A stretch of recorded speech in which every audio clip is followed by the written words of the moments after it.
poor girl looking for a job walked into the wrong place and was hired to be the wife of a millionaire CEO. Before we start the story, let us know in the comments, which city are you watching from? Enjoy the story, everyone. Chloe wasn't exactly having her best day. Her heel was bent, her hair kept sticking to her forehead because of the heat, and the paper resume she was holding had a noticeable coffee stain. But she was determined. Today was the day. The long-awaited interview at Parker Print, a small neighborhood copy shop promising a steady salary, bus fare, and free coffee. After hours of walking, she finally arrived at the address. She stopped in front of the building, huge, all glass, with a shiny sign at the top, Parker Corp. Wow, this copy shop sure got fancy. Must have spent a fortune on toner, she muttered as she walked in. The receptionist looked at her without smiling.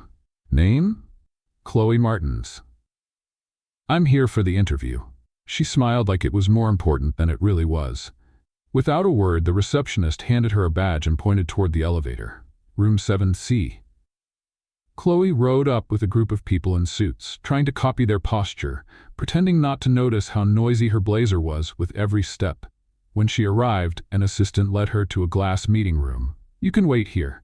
Mr. Parker will see you. Mr. Parker? Now that's what I call a serious copy shop. A few minutes later, the door opened, and Chloe saw the most intimidating man she had ever met. Tall, sharply dressed, serious expression. Definitely the Parker from the sign. He sat down across from her, still looking at his tablet. Name? Chloe Martins. Copy shop? He asked, raising an eyebrow at her resume. Yes, I'm an expert in A4 paper, jammed staplers, and rebellious toner. It's a natural gift. Nathan raised an eyebrow. Chloe, you're in the wrong building. Parker Print is a small copy place downstairs, 2 doors past the pharmacy. This is Parker Corp., a global tech company. The interview here is for a secretary. Secretary? She straightened up. Well, look, I'm great at that too. I answer phones like a pro. I've memorized all the classic lines. Good morning, how can I help you? And I've got a few variations with enthusiasm. He looked at her, clearly trying to figure out if she was serious. I organize files, folders, even broken hearts. And I can use spreadsheets. Well, sort of. I've opened one before. That counts, right? Nathan blinked slowly. You're really trying to convince a stranger to hire you for a position you didn't even know existed 3 minutes ago? That's what I call professional flexibility.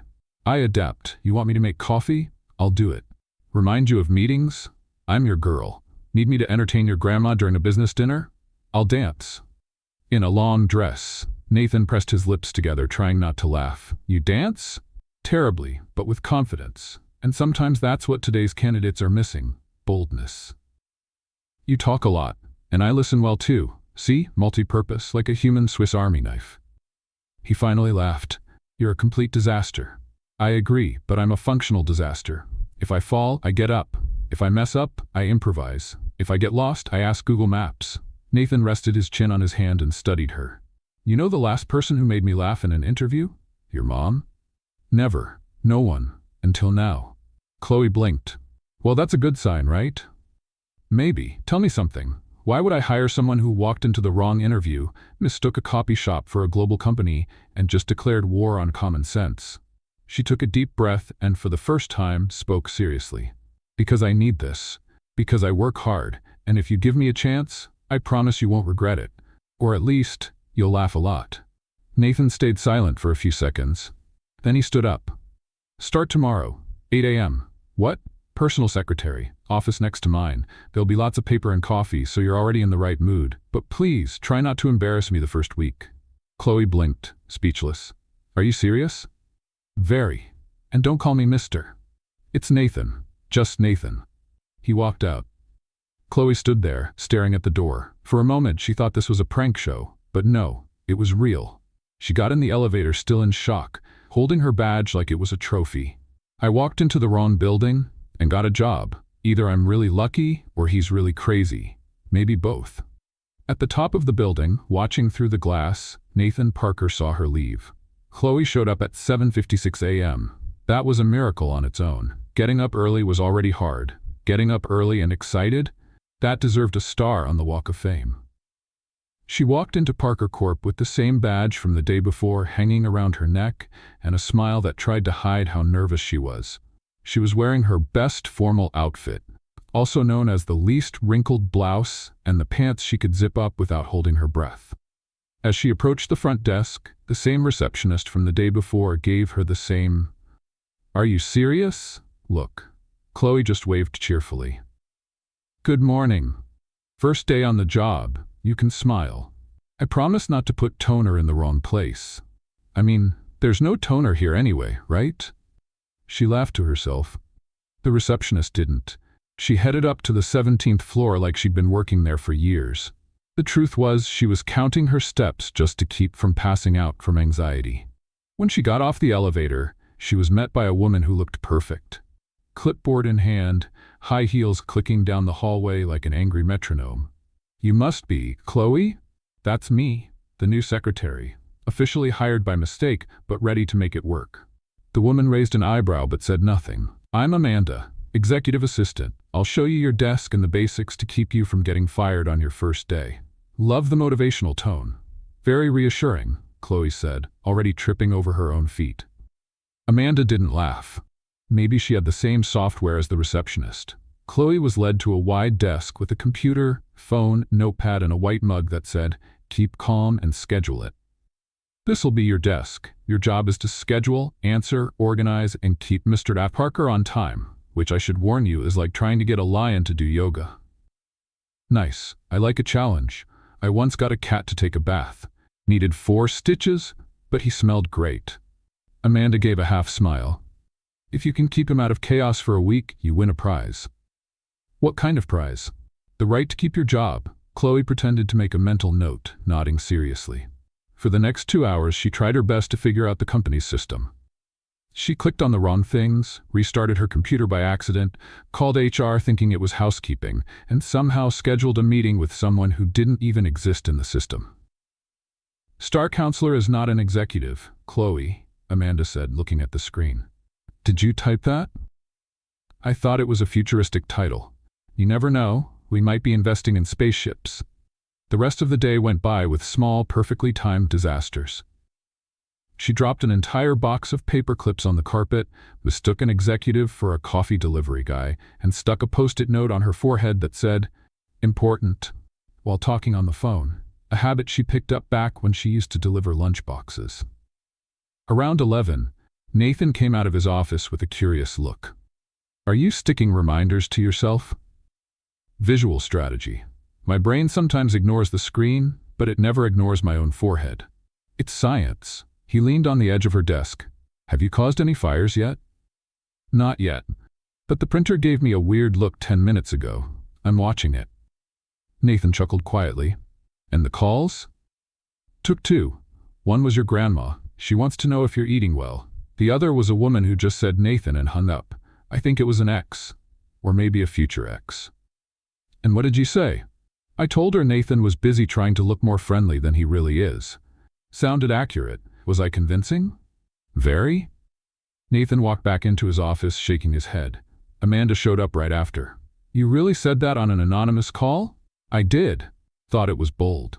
This is a corporation. You need to be more contained." "I can be contained. I just need a rubber band." At lunchtime, Chloe went down to the company cafeteria.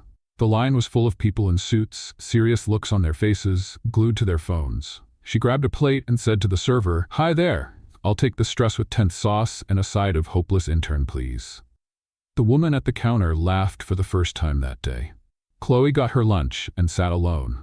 Not by choice, but because everyone else looked too busy to even chew. That's when she heard a voice next to her. "Did you really say he looked like a Nathan trying to be friendly?" It was a guy with a tech vibe and a badge that said Eduardo. He sat next to her with an amused smile. "I did, and I haven't been fired, which honestly feels like a win." "I heard some chatter. You're the new secretary for Mr. Parker? The one hired by mistake and kept out of mercy?" "Yep, that's me. I like you already." "Everyone should. I'm a charming ball of chaos." By the end of the afternoon, Chloe managed to schedule all of the next day's meetings and only got 2 names mixed up. Amanda walked past her desk with a neutral expression. "You survived your first day. I'm surprised." "So am I. I thought someone would have packed me into a cardboard box before 3 o'clock. Mr. Parker wants to see you." Chloe's eyes widened. He wants to see me. Like, now? Like yesterday. Come on. She knocked on Nathan's door. He was sitting at his desk, reviewing spreadsheets.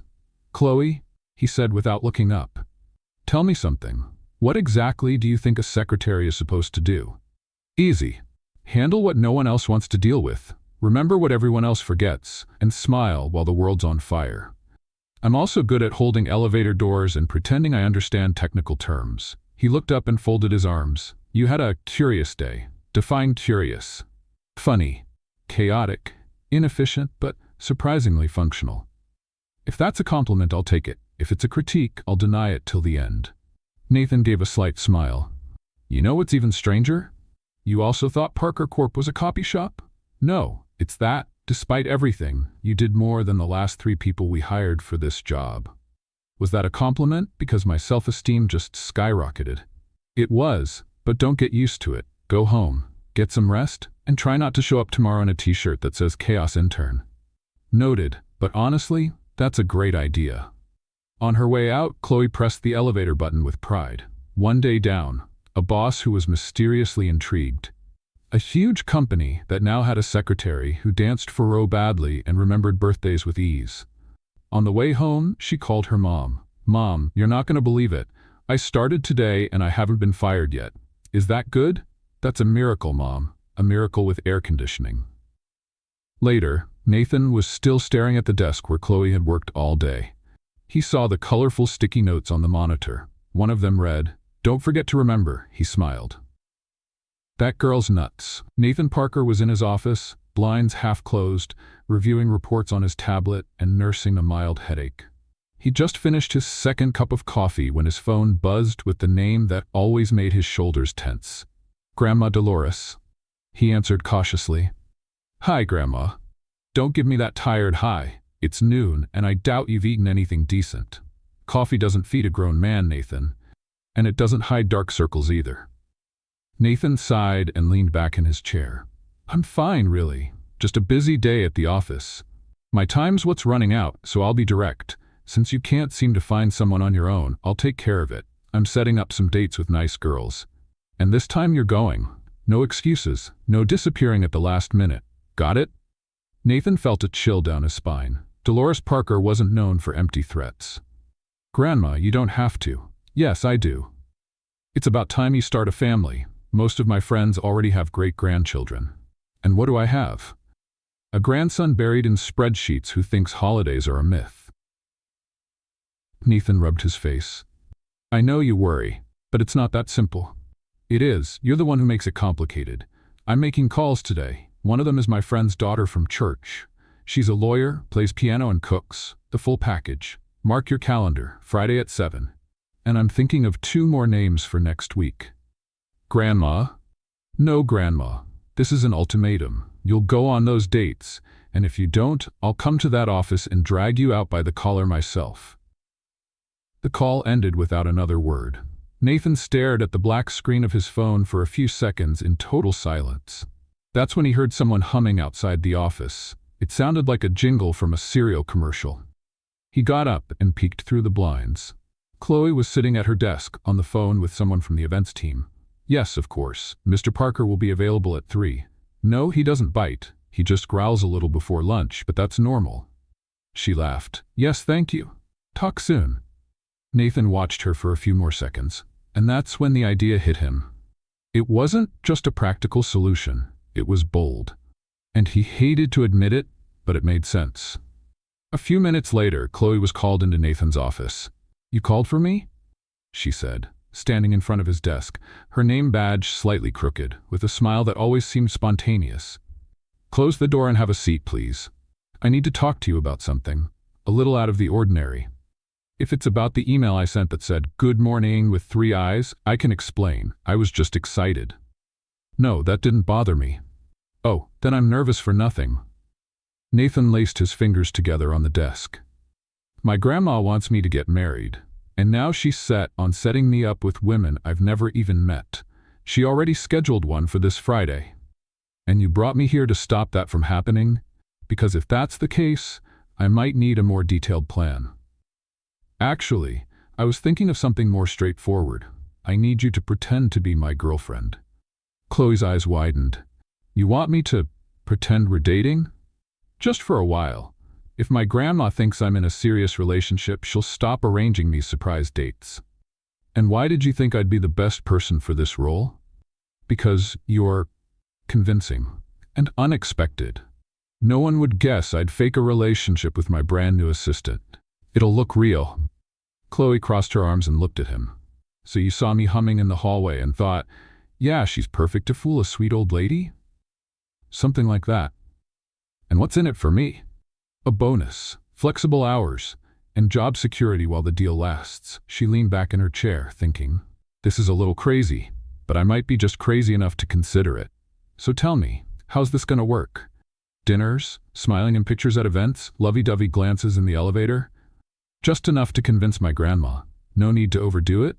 So no dramatic kisses in front of the living room piano? Only if my grandma asks, and even then, I hope not." Chloe was quiet for a few seconds. Then she gave a sideways smile. "All right, I'm in, but I have a few conditions." "Conditions?" "Yes. 1. No meetups before 9 in the morning. 2. If someone asks if I'm in love, I want to say you won me over with quarterly reports. And 3. In public, you'll smile, at least with your eyes." Nathan took a deep breath and held out his hand. "Deal." She shook it firmly. "We're gonna fool a sweet old lady together. How lovely." On Friday, Chloe got ready carefully. Nothing over the top. A simple dark blue dress, a loose bun, and a touch of soft lipstick. When she came downstairs, she saw Nathan waiting with the car out front. "You look appropriate," he said, avoiding a compliment as usual. "And you look exactly like always. CEO face, CEO outfit, and that expression like you've already planned dinner, breakfast, and lunch for Sunday in 2045. Shall we?" "Sure, I'm excited for my first dinner as the hired girlfriend. Can I say you snore?" "I don't snore." Denial is the first symptom. The Parker family home was in an upscale neighborhood, surrounded by neat trees and carefully designed gardens. Chloe felt like she'd stepped into a home design magazine. Dolores greeted them with a warm smile and a hug that was firmer than Chloe expected from someone over 80. "Finally, a real young lady next to my grandson. I was starting to think he was made of ice. He's more like dry ice. Seems cold, but get too close and you're lost in a fog of confusion," Chloe said with a smile. Dolores laughed loudly. During dinner, Chloe was perfect. Polite, fun, honest. She talked about her childhood, her goals, even pretended to like economics books just to impress. Dolores seemed more and more charmed. "You two make a lovely couple. Have you thought about making it official?" she asked. Nathan choked on his wine. Chloe calmly smiled. "We prefer to take things slow. But trust me, he's practically a husband already. Yesterday he asked if we had milk in the fridge, a clear sign of commitment." Dolores laughed again, patting Nathan's shoulder. "Finally, someone who balances out your seriousness with a sense of humor. I like her." On the way back, the car was comfortably quiet. "Your grandma is amazing and dangerous. She likes me a lot. I noticed. Congratulations, you're the first woman in 5 years to get a direct compliment from her. I feel like I won an invisible trophy. But Nathan?" "Yes? If we're keeping up this act, we need to get our story straight. How we met, our first kiss, that kind of thing." "All right, we'll build a timeline. And if someone asks if we've slept together, you can say yes. Just skip the details." Chloe laughed. "Details are my specialty." The next morning, Nathan walked into his office and found an envelope on his desk. Inside was a handwritten list titled "Our Story, Official Version." "We met at the office coffee shop. You offered me sugar. Our first conversation was about the weather. So romantic. You asked me to lunch a week later. I said yes, because you looked lonely and like you lived on protein bars. Our first kiss was in the elevator. I tripped. You caught me. Classic. We don't have nicknames for each other yet, but if anyone asks, you call me Chloe and I'll call you Mr. Grumpy." Nathan smiled without realizing it. He picked up a pen and wrote at the bottom, "And if they ask how I feel about you, I'll say, she makes me laugh. And for me, that means a lot." Chloe never saw the note, but if she had, she would have been surprised by how much honesty was hiding behind all that formality. Nathan was still holding the list when he heard 3 quick knocks at his office door. "Excuse me." Chloe's voice came in before he could answer. She stepped in holding 2 mugs. I brought coffee. One with sugar, one without. I can't remember which one you prefer, so pick fast. If it's the wrong one, pretend it's fine and pretend you forgive me. Nathan quietly lowered the piece of paper and picked the mug on the right. No sugar. You got it right. Great. That counts as bonus points in our imaginary relationship. She smiled, and just before she walked out, Nathan said, "Chloe, I think it's time we take the next step." She froze. "You mean the next step in our act, right? Because if it's in real life, I'm gonna need to sit down." "In the act, but something important. My grandmother could show up any time now, and, well, she'll expect us to be living together as a couple." "Living together, as in moving in together?" Nathan nodded, setting his mug down on the desk. "That's right. You'll need to move into my apartment, just for now." "Are you serious?" "Completely. Just until things settle down, a week or two, maybe 3. Take the time you need to get things organized. I'll help with the move." Chloe paused, thinking it through. "So, you want me to live in the same place as you, pretend to be your girlfriend, smile through dinners, maybe attend family lunches, and do all that while keeping a safe distance between my side of the house and yours. That's a good summary." "Perfect. I'm in." Nathan raised his eyebrows. "That easy? You're offering me a place to live, coffee, and a fake relationship with negotiable terms. On my list of craziest decisions, this doesn't even make the top 5. That same night, Chloe showed up at Nathan's building, dragging a purple suitcase with a faded sticker that said, "Do not touch, organized mess." She had a backpack on her shoulders and a pillow in her hands. "Ready for my new, temporary life as a pretend wife," she said, out of breath. Nathan held the door open for her. "Did you bring the whole house?" "Just the essentials. Clothes, shoes, slippers, my favorite pillow, and a few emotional necessities, like this cookie jar my aunt gave me in 2014. Nathan's apartment was exactly how she imagined it. Quiet, clean, stylish, and way too organized. Everything looked like it had been measured with a ruler. Chloe stopped in the middle of the living room and slowly turned in a circle, taking it all in. "Wow, this place looks like a catalog. Where are the tangled charger cords, forgotten mugs, and shoes kicked off by the door?" "They don't exist. Everything has its place." "Well, you should take a picture now. Things are going to change." Nathan led her to one of the guest rooms. "This will be your room. You can set it up however you like. Just avoid plants that need attention," he paused. "Or pets. So the hamster I was planning to bring will have to wait." She dropped the suitcase on the floor and started unpacking with surprising speed.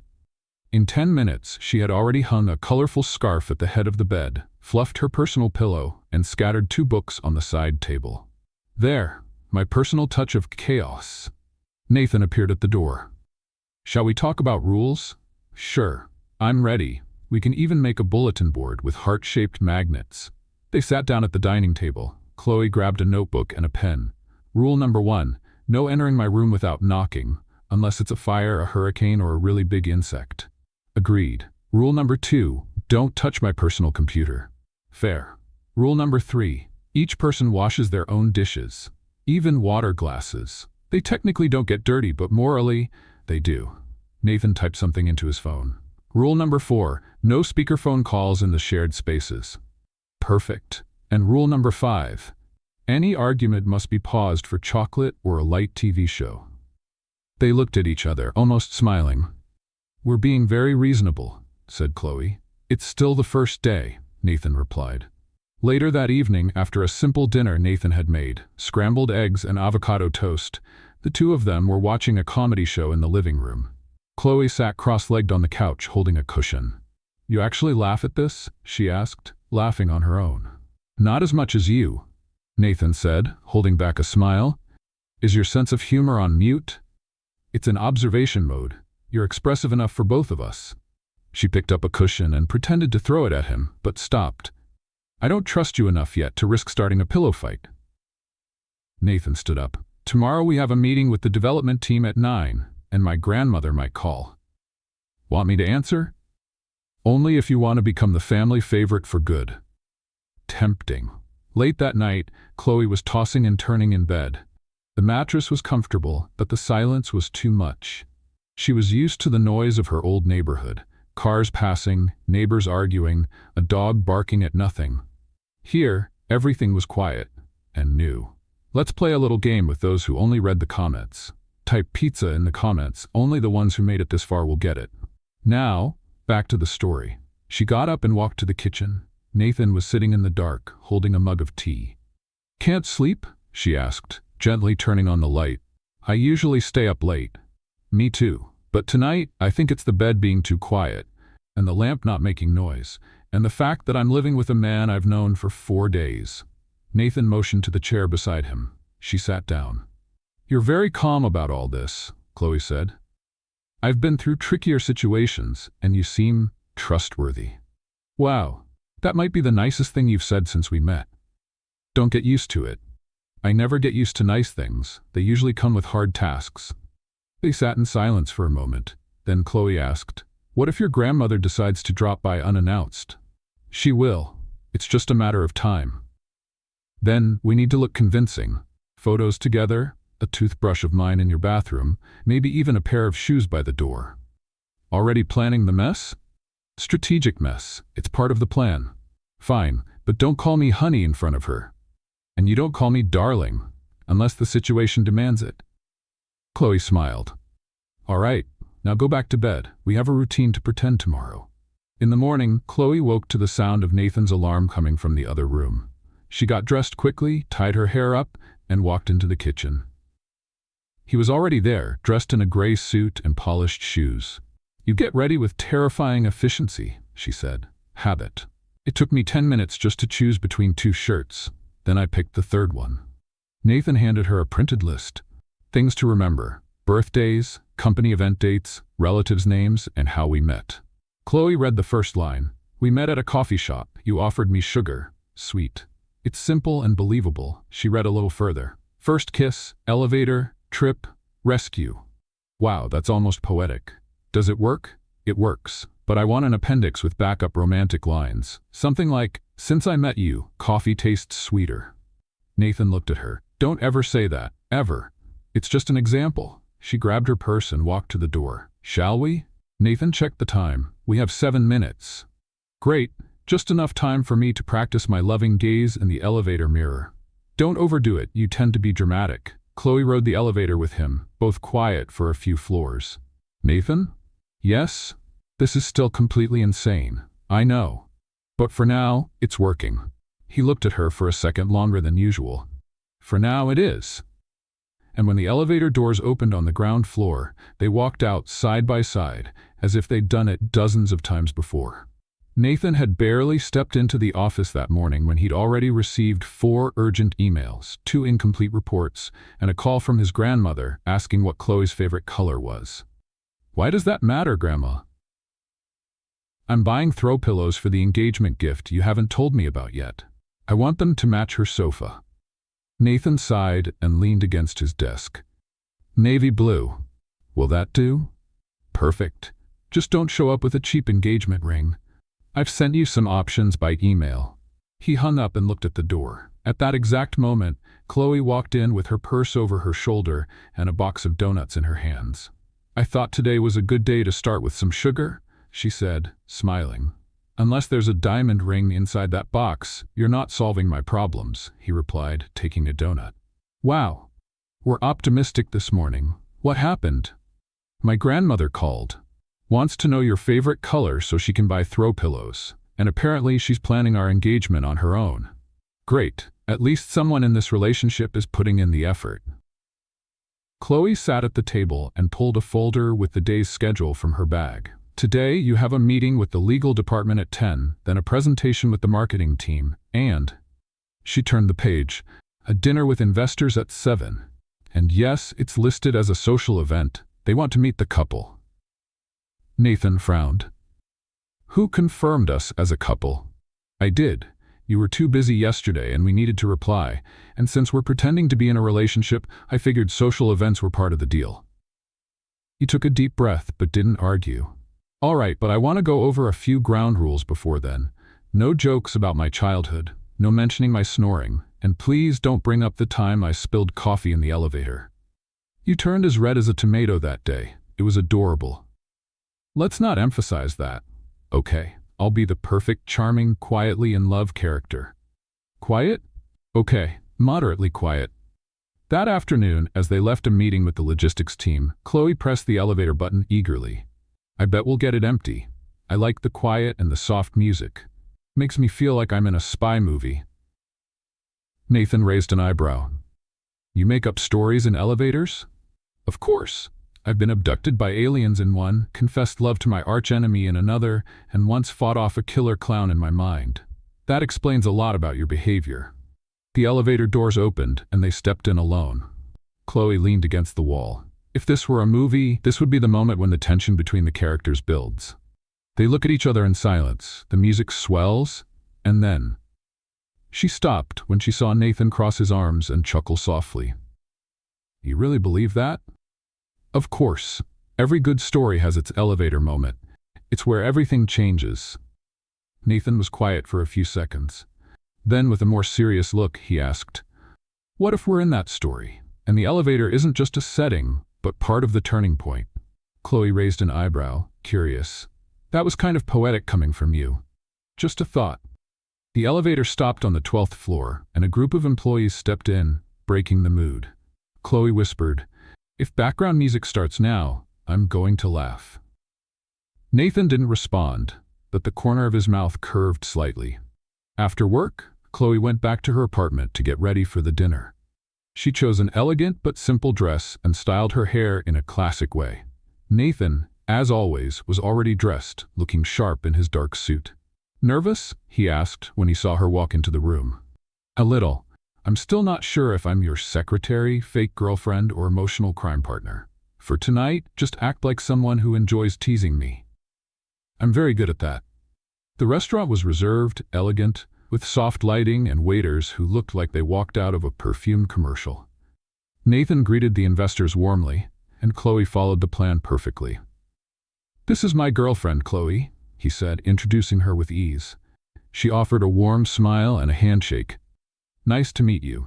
Nathan told me a lot about this dinner. I hope it was something good, one of the investors said with a smile. He said, you're the only ones who make him more nervous than his own grandmother, which is a compliment, believe me.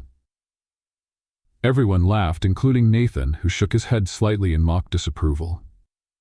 The dinner went on with conversations about business, travel, favorite foods, and even a brief discussion about wine.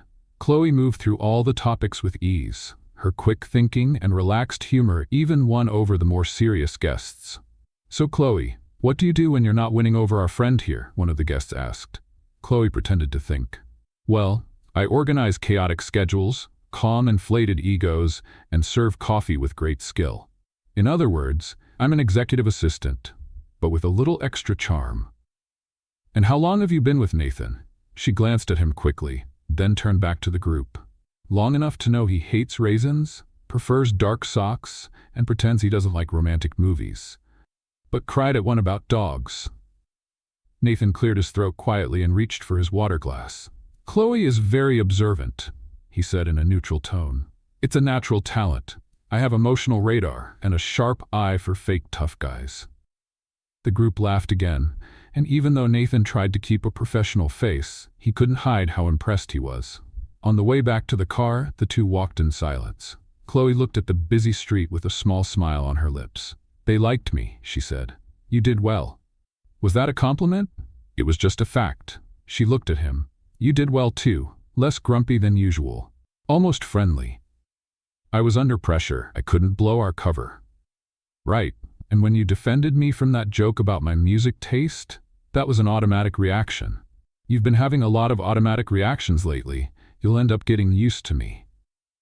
Nathan didn't answer. He just looked out the window for a few seconds. Chloe? Yes? Doesn't this bother you? What do you mean? All of this, pretending, being here, having your routine disrupted by me. She thought for a moment before answering. It's strange, but it's the good kind of strange. I feel like, for the first time in a long while, I'm part of something. Even if it's something unlikely and a little crazy. Nathan stayed quiet. There was a sincerity in her words that he wasn't ready to take in. Back at the apartment, Chloe went straight to her room. She took off her shoes, sat on the bed, and let out a deep breath. It had been a good day. Intense, but good. In the living room, Nathan was looking at the paper she had left a few days earlier, the official story list. He picked up a pen and added a line. 8. She can turn a boring dinner into something memorable. Later, Chloe walked into the kitchen for some water and found Nathan making tea. Still up? Yes. Want some? She nodded and sat at the counter. You know what's funny? She said. I feel more at ease here than I have at home in months. Nathan looked at her closely. Why is that? Maybe because here, I feel seen. Even if it's for something silly like fooling a charming grandmother. You think it's silly? Maybe not that much. Maybe I'm starting to like the feeling of belonging. He handed her a cup and sat beside her. Chloe?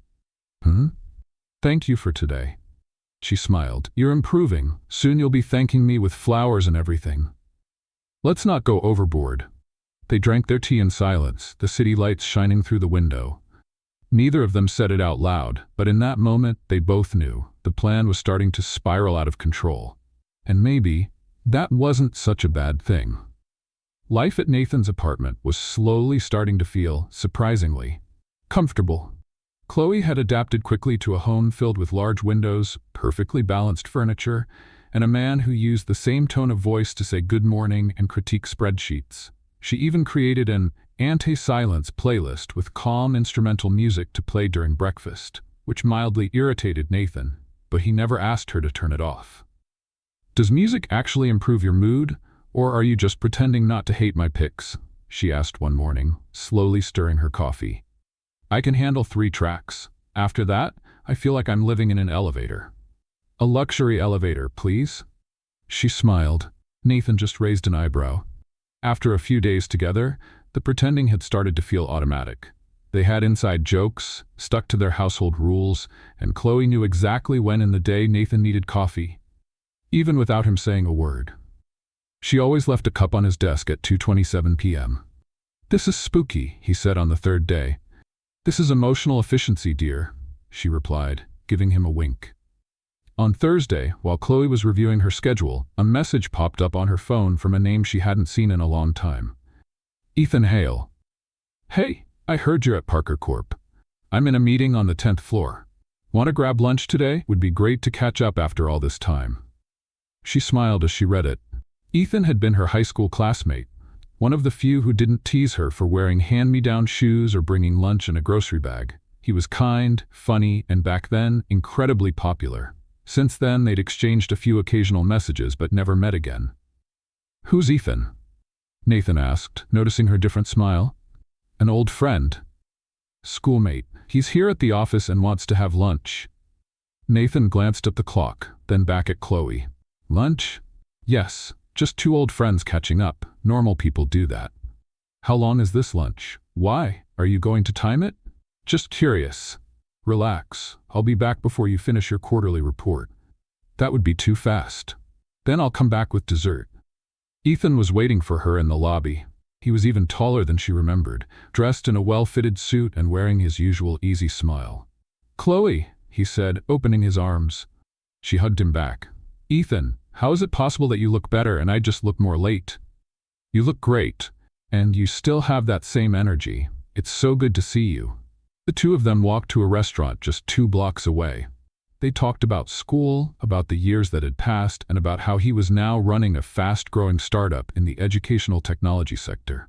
And you? He asked. I read you're at Parker Corp. How did that happen? Chloe laughed. Long story.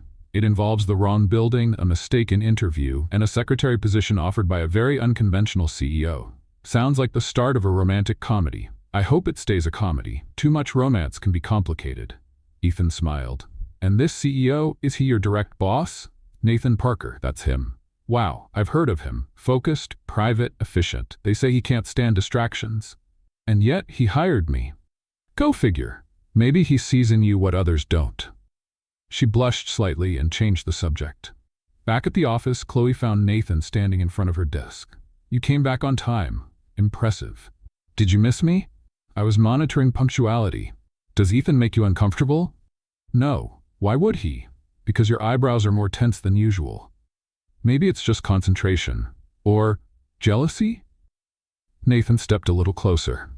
Chloe, this is just a contract. She smiled but didn't answer. By the end of the day, Nathan was still uneasy. He wouldn't admit it under pressure, but something about the way Chloe talked about Ethan bothered him more than he wanted to admit. Meanwhile, Chloe was typing something on her computer with headphones on. Nathan tapped the edge of her desk to get her attention. "We're going out for dinner tonight." "What?" "Dinner. Out. Restaurant. Waiters. Dim lights. Company card." "Is that an order or an invitation?" "It's part of the role. We need to be seen in public every now and then. It's part of the act."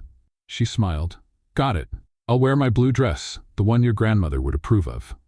The restaurant Nathan chose was elegant but low-key. Soft lighting and instrumental music. Chloe felt like she was in one of those movies where everything slowly starts to change. During dinner, she said, "You've been different since lunch." "Different how?" "Quieter, less sarcastic, almost introspective." "Maybe it's the setting, or maybe I'm digesting emotions." She laughed. "Are you admitting you feel something?" "I'm saying my stomach feels the weight of responsibility." "I'd say you felt something when you saw Ethan." Nathan kept his eyes on her. "And you? What did you feel when you saw him?"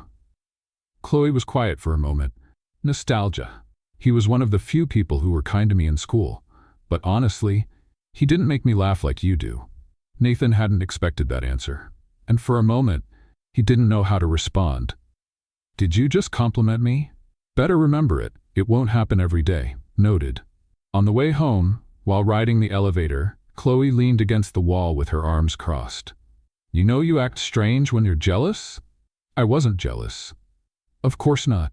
You just answered 3 times more bluntly than usual and suggested a last-minute dinner like you were trying to buy my attention." Nathan looked at her. "You're really good at reading people. Only the ones who try hard to hide how they feel."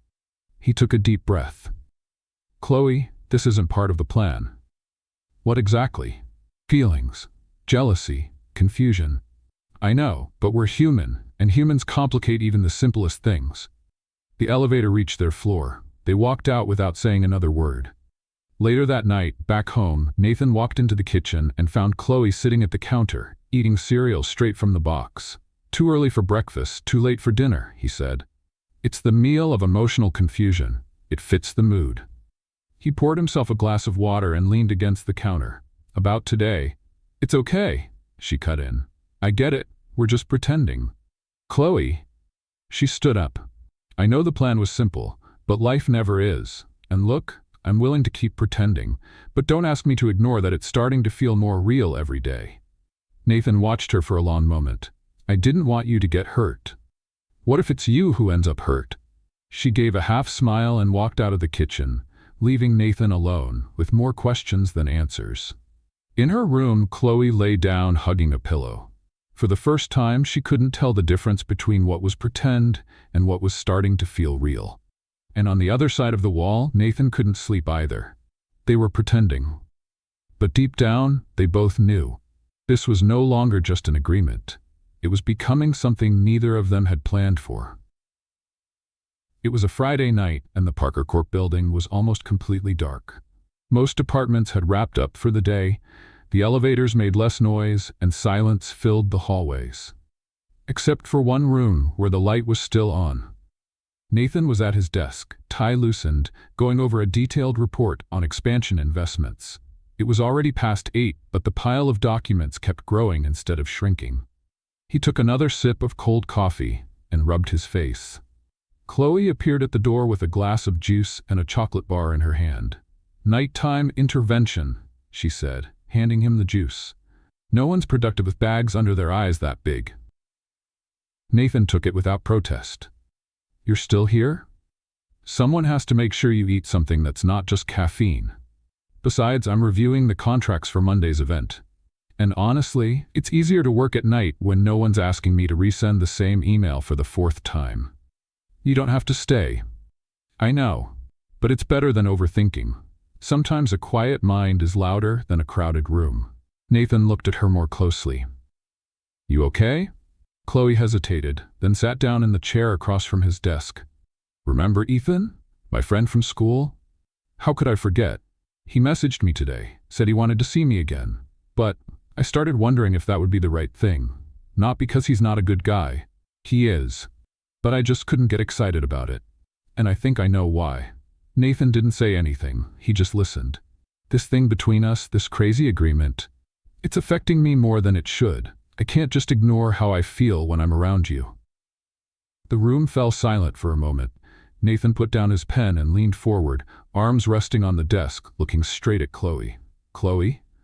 I know what you're going to say, that it's just a deal, that this is all an act, that we have rules. She gave a small, sad smile. But real life doesn't follow a script, and even when everything's fake, sometimes, the feelings are real. Nathan took a deep breath. I never wanted to drag you into anything that might hurt you. That was never my intention. I know. You're a good man, Nathan. Behind that steel posture, there's someone who cares. Someone who writes beautiful sentences in lists no one ever sees. Nathan looked surprised. You saw them? No, but I felt them, and that's enough. He stood up and walked to the window, looking out at the city lights. I've never been good at this. Feelings, connections, I prefer control. Spreadsheets, logic. Chloe slowly stepped closer. But not everything needs to be controlled, some things just need to be felt. Nathan turned toward her. His face was serious, but his eyes, there was something different in them. A mix of doubt, longing, and an old fear of letting go. It's dangerous. Maybe, but what isn't? Without another word, Nathan stepped forward. Chloe didn't move away. He raised his hand hesitantly and gently touched her face, and then, in a quiet moment, he kissed her. It wasn't a planned kiss, or a controlled one.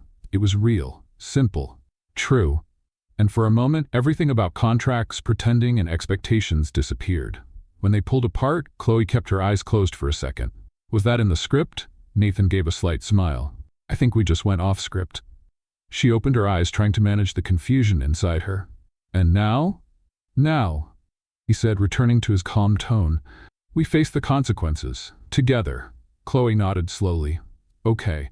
But tomorrow I promise not to hum in the hallway. That might just make things more confusing. Nathan laughed. You're already part of my routine, even if it complicates everything. They went back to their tasks, but something had shifted. There was a new feeling in the air, a kind of unexpected peace, as if, even in the middle of the chaos they'd created, they had found a small space of truth. Monday morning came quietly at Nathan's apartment. The smell of coffee hadn't filled the kitchen yet, and the sound of the radio, which Chloe always kept low, wasn't playing. Nathan sat at the table, reading the newspaper with a fixed gaze, but nothing was sinking in. He turned the page, but his mind was still stuck on Friday night. The kiss. That kiss. It hadn't been planned. And maybe that's exactly why it shook him so much. Across the apartment, Chloe was looking at her reflection in the mirror as she tied her hair into a quick bun. She was nervous, more than she wanted to admit. Since that moment in the office, Nathan had kept his distance. Not cold, just different. Over the weekend, he avoided any mention of what had happened. No comments, no conversations. Everything seemed carefully ignored. She walked quietly into the kitchen and found Nathan already dressed to leave. He was standing still, holding a cup, staring out the window. Good morning, Chloe said with a soft smile. Good morning. The reply came quickly, but without looking at her, without the usual tone, without that light teasing that had become natural between them. She slowly opened the fridge, pretending to look for something, then grabbed an apple. Did you sleep well? More or less. Silence. She took a bite of the apple, trying to think of a way to break the tension. About Friday? Nathan turned around immediately. Chloe, I think it's better if we don't talk about that. She paused. Not talk about it? It was a moment, a distraction. It's not part of our arrangement. Chloe set the apple down on the counter. And since when does life follow arrangements? We both know something's happening. Ignoring it will only make things worse. Nathan crossed his arms. I need this to stay simple. Simple? She gave a humorless laugh. You brought me into your apartment, asked me to pretend to be your girlfriend, involved me with your grandmother, your coworkers, your life. And now you want everything to stay. Simple? I didn't want this. I didn't expect to feel anything. Neither did I. But feeling something isn't a mistake, Nathan. He was silent for a few seconds, then spoke more softly. I feel like I'm starting to lose control, and that's dangerous. Chloe stepped closer, her eyes steady.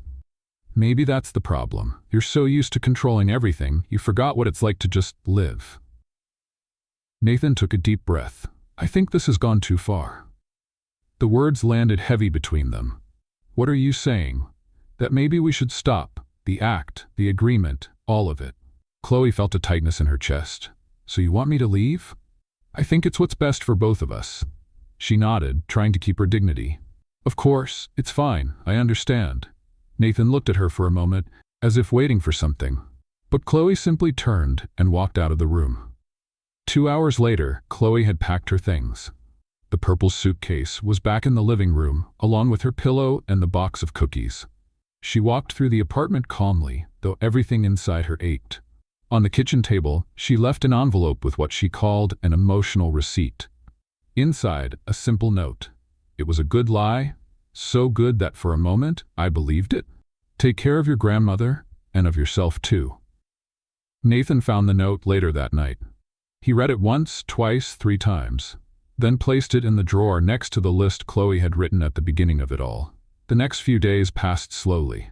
Chloe returned to her small apartment, back to her modest routine, far from the bright halls of Parker Corp. She kept working, now remotely. Nathan had kept her on, but with distance. Formal emails, cold messages, and she also avoided any attempt to get closer. You seem quiet, her friend Megan said during lunch on Saturday. I'm just trying to clear my head. That has a name, Chloe. It's called disappointment. It wasn't disappointment. It was an illusion. The problem is, it felt so real. Megan held her hand. Maybe it was real, but sometimes people just don't know how to handle what they feel. Chloe gave a sad smile. And sometimes they just prefer not to feel at all. At Parker Corp, Nathan kept up his usual routine. But he was different. Quieter, more serious than usual, which was saying something. Amanda noticed first, then the others. He turned down lunch invitations, ended meetings early, and avoided any mention of Chloe. But inside his drawer, her notes remained, untouched. On Friday, Dolores called. So, how are things with Chloe? Nathan hesitated. It's over. Silence on the other end. You're saying that with the same cold tone you used to talk about quarterly numbers, Nathan? It was for the best? For who? Nathan didn't know what to say. You know what I miss, Nathan? What? When you were a little boy and you cried when a toy broke, because you really cried. No shame. Now, you break everything inside yourself and just go quiet. Nathan swallowed hard. I have to go, Grandma. Of course, but think about what you're losing, and if not for yourself, think of her.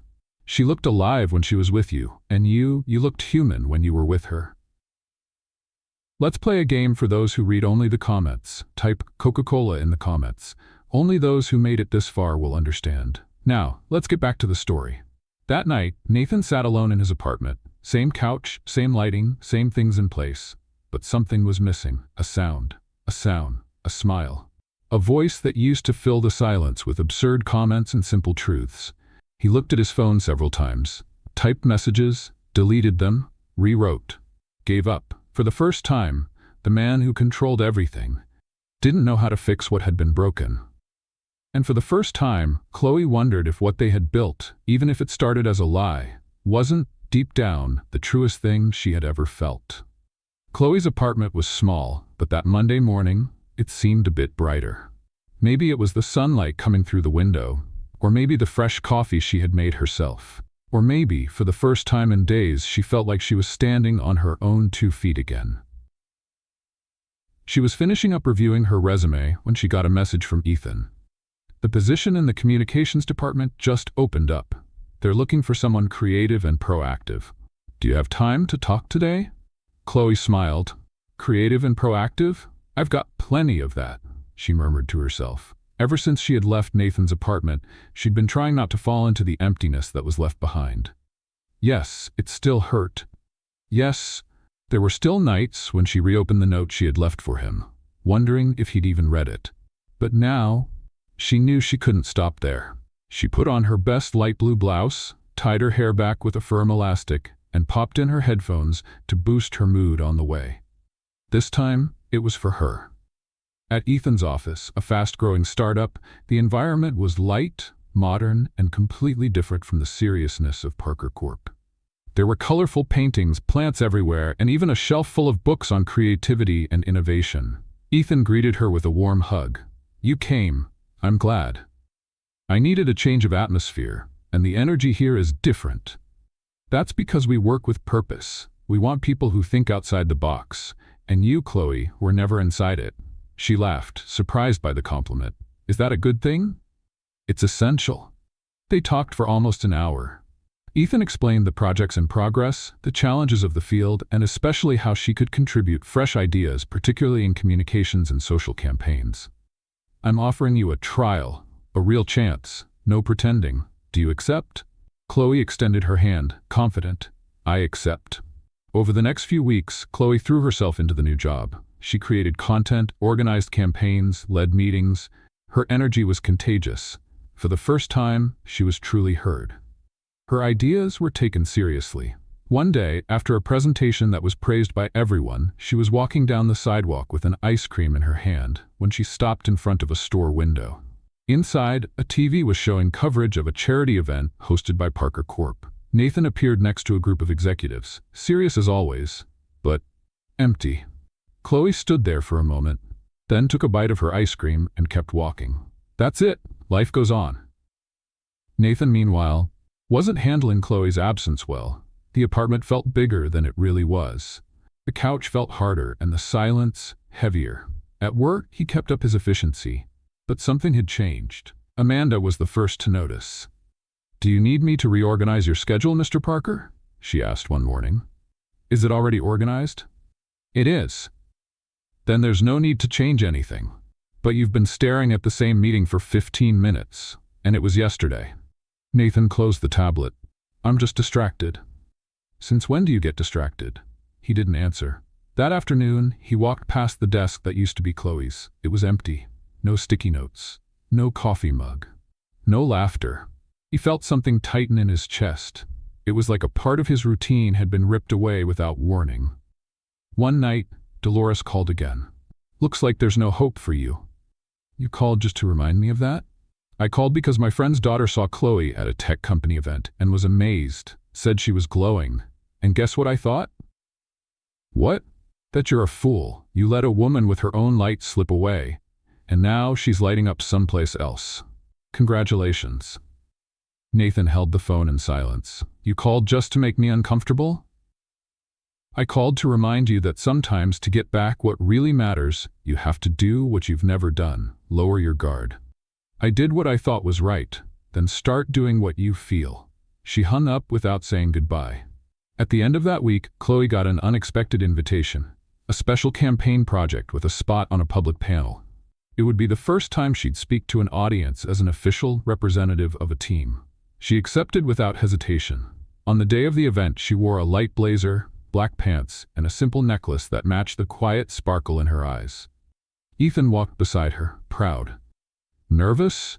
He asked, a little, but also excited. I'm doing something important for myself. And you look beautiful. She thanked him with a gentle smile. Thank you, Ethan. Across the room, Nathan Parker watched from a distance. Sitting in the back row, he had arrived unannounced. He'd heard about the panel from a colleague, and something had pushed him to come. He wanted to see it with his own eyes, and there she was, radiant, confident, independent. As she spoke about empathetic communication and the impact of truly listening to people, Nathan felt a mix of pride and regret. After the event, he kept his distance. He stayed through the end of her talk and left before she saw him. But that night, he opened the drawer of his desk and reread every note, every message from Chloe, as if he were looking for the strength to take the next step. The next morning, Chloe arrived at her new office and found an unmarked envelope on her desk. Inside was just one note, written in the handwriting she knew so well. Some people only realize the value of light after spending too long in the dark. Thank you for bringing light into my life. I'm learning to light my own way now. But if one day you'd like to share that light, I'll be here. She read it, then read it again, sitting in her chair. And then, for the first time since the agreement ended, she smiled from the heart. It was just the beginning, but she knew she was back, and stronger than ever. Nathan received Dolores's message a little after 8 in the morning. I'm not feeling well. Can you come? It's serious. Without hesitation, he canceled his first meeting and drove to his grandmother's house. On the way, he tried to calm the knot in his stomach that kept tightening. Dolores rarely said something was serious, and when she did, it almost never had to do with her health. When he arrived, he parked in front of the house, heart racing. He opened the door with the copy of the key she had given him years ago. "Grandma?" "In the living room, dear." Nathan walked into the living room and found Dolores sitting calmly in her armchair, wrapped in a floral blanket, holding a steaming cup of tea. Are you okay?" "I'm alive, which is something at my age, but I've been feeling strange, a sense of something, maybe a hunch." Nathan frowned. "You said in your message it was serious. And it is. Loneliness is serious too. But don't worry, my grandson. Tea helps." Nathan let out a sigh and rolled his eyes slightly. "Grandma?" Before he could say more, the doorbell rang. He turned, surprised. "Did you call someone? Would you get that for me, dear?" When Nathan opened the door, there was Chloe. She held a bag and looked both confused and cautious. "Chloe?" "Hi, Nathan. I got a message from your grandmother. She said she needed me. I thought it was something serious." Nathan turned slowly to Dolores. "You sent a message to both of us?" Dolores smiled like she had just won a game of chess. "I'm so glad you both came. I really did need some help." "With what exactly?" "There's a problem in my room. Too strange to explain, but could you two take a look?" Nathan hesitated. Chloe did too. "Is it urgent?" she asked. "Absolutely. I can't sleep with the idea that something might be lurking." Chloe gave Nathan a skeptical look, and he shrugged. "Let's get this over with." Dolores's bedroom was a spacious, tidy room with a soft lavender scent. Nothing seemed out of place. "So what's strange in here?" Nathan asked, arms crossed. "Over there in the corner, near the wardrobe. I think I heard a noise last night." Chloe walked toward the wall, glancing around. "Nothing here." "Everything looks fine, Grandma," Nathan added. "Are you sure? Look again. Near the dresser, too." As they both turned to look at the other side of the room, they heard a loud click. The door slammed shut.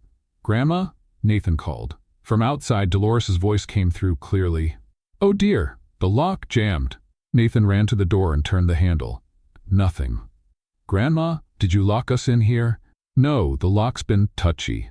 Must have stuck again. But don't worry, the locksmith will be here tomorrow morning. Just sleep there for the night. The mattress is comfortable." "Dolores," Chloe said, stunned. "Good night, children," the old woman said, far too cheerful for someone who had urgently asked for help. Nathan leaned his forehead against the door for a second. "We've been tricked." "With style," Chloe added.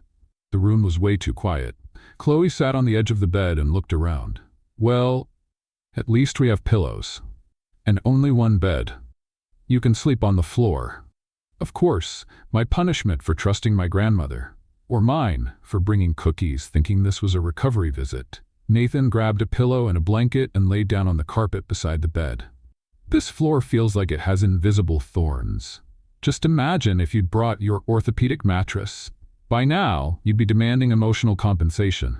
Go ahead and laugh, but my back is a national treasure." Chloe lay down on the bed, trying to relax. "Do you think she planned all this?" "No doubt about it." "Why?" "Because she saw what we were trying to hide, and she got tired of waiting for us to figure it out ourselves. So she thought locking us in a room would solve everything? Maybe she knew what was missing was silence and being close." Chloe turned to face the wall. "I missed you." Nathan lifted his head from the pillow, surprised. "Even after everything?" "Even then. Silence. I missed you too, every day. But I was scared of feeling, of losing control, of getting hurt. I was scared too, but being apart was even worse." Nathan stayed quiet for another moment. "Chloe, you don't have to say it all now, just tell me if you still want to try." "More than anything." Chloe smiled in the dark. "Then let's try. But this time, with less running and more talking. And no contracts." "Definitely." In the middle of the night, the room was completely silent. Nathan tossed and turned on the floor, mumbling quietly. "Chloe? The carpet won. Can I share the bed?" "As long as you stay on your side. No crossing the pillow border." "I promise." He got up, gently lay down on the edge of the bed, and pulled a corner of the blanket over him. Minutes later, they were breathing in sync. The distance between them was respected, until it wasn't anymore. During the night, Nathan shifted slightly toward the center. Chloe, fast asleep, moved too. As the sun started to peek through the window, They lay side by side, shoulder to shoulder, as if nothing had ever come between them. The soft morning light filled the room when Dolores knocked on the door. "Good morning. Are you two still alive in there?" Nathan woke up first. Chloe was still sleeping, her face peaceful. "Still alive, Grandma," he answered softly. "The lock seems to be working better now. A miracle, isn't it?" "A miracle or a setup?" "A little of both." Outside, Dolores smiled. "You know, sometimes love just needs a little push, or a well-placed lock." Chloe slowly opened her eyes, and she said, "Good morning, love." Nathan looked at her, took her hand, and kissed the tips of her fingers. "Good morning." Chloe smiled, still half asleep. Outside the door, Dolores smiled again and said, "Nothing like a good plan. Now I can enjoy my coffee in peace." 3 weeks had passed since the night Dolores had accidentally locked Nathan and Chloe in the room. Since then, everything between them had taken on a lighter, more genuine rhythm. No masks, no contract. Just two hearts learning to move at the same pace, stumbling now and then, but always laughing when it happened. Nathan was no longer the man who had to control even the way books were arranged on a shelf. And Chloe no longer needed to prove to herself that she was worthy of love. The two of them had learned, through experience, that the most genuine feelings don't always follow logic, but they always make sense. That Saturday morning, the sun shone over Manhattan, and a light breeze played with the curtains in Nathan's apartment, which now was Chloe's too. Or, as she liked to call it, our neutral zone with a tendency toward messiness.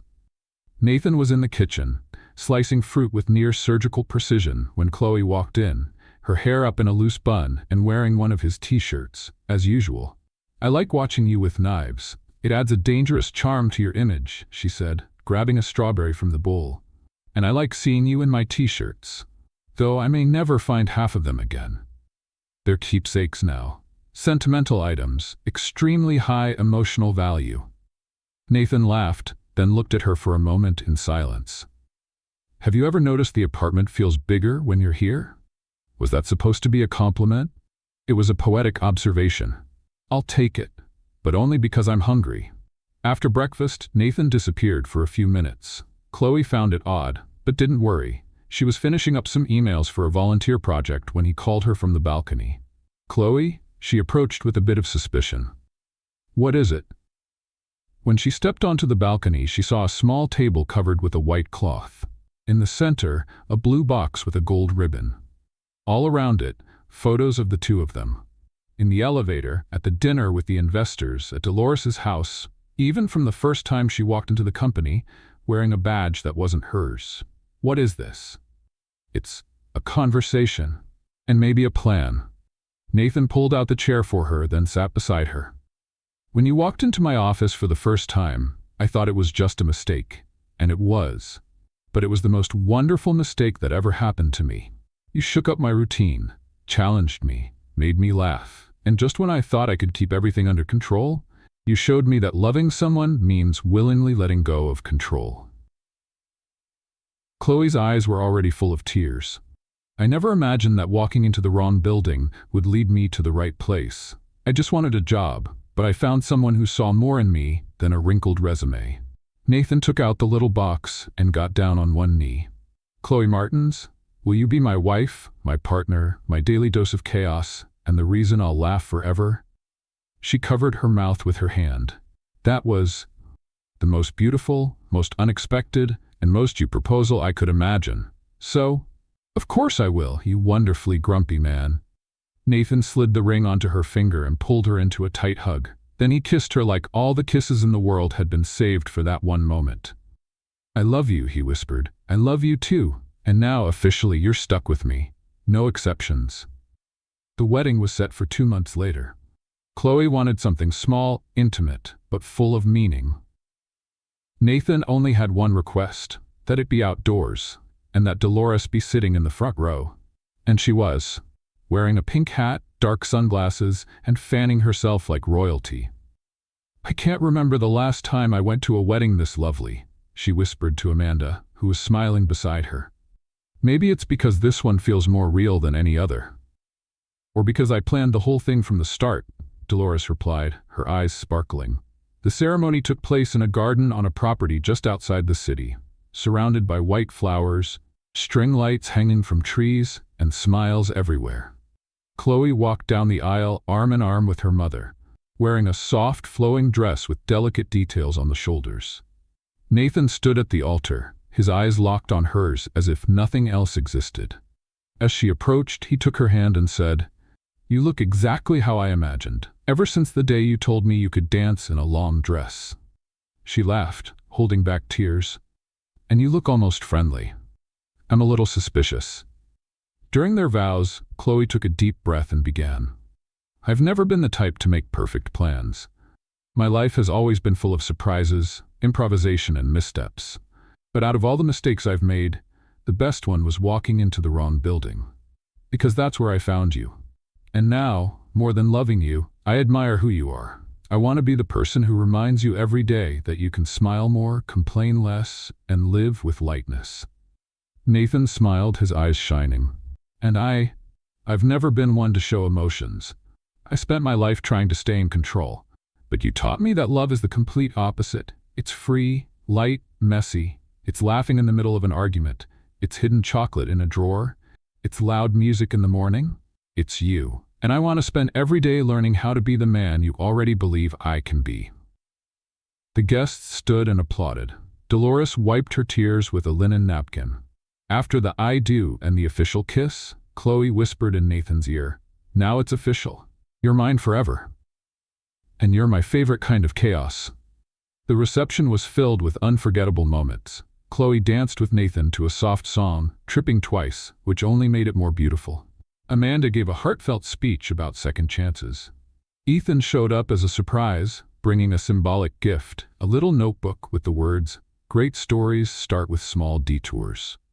As night fell and the party lights grew brighter, Chloe and Nathan walked into the garden, just the two of them for a few quiet minutes. They sat on a bench, watching the guests from a distance. "Are you happy?" he asked. "More than I ever thought I'd be." "And you?" "You make me happy. It's that simple." They kissed under the garden lights, with the world celebrating around them. But in their hearts, there was silence, peace, and the certainty that they were exactly where they were meant to be. What did you think of Chloe and Nathan's story? Let us know in the comments. From 0 to 10, how would you rate this story? Don't forget to subscribe and hit the bell so you never miss one of our stories, and go ahead and check out another emotional story right here on the screen.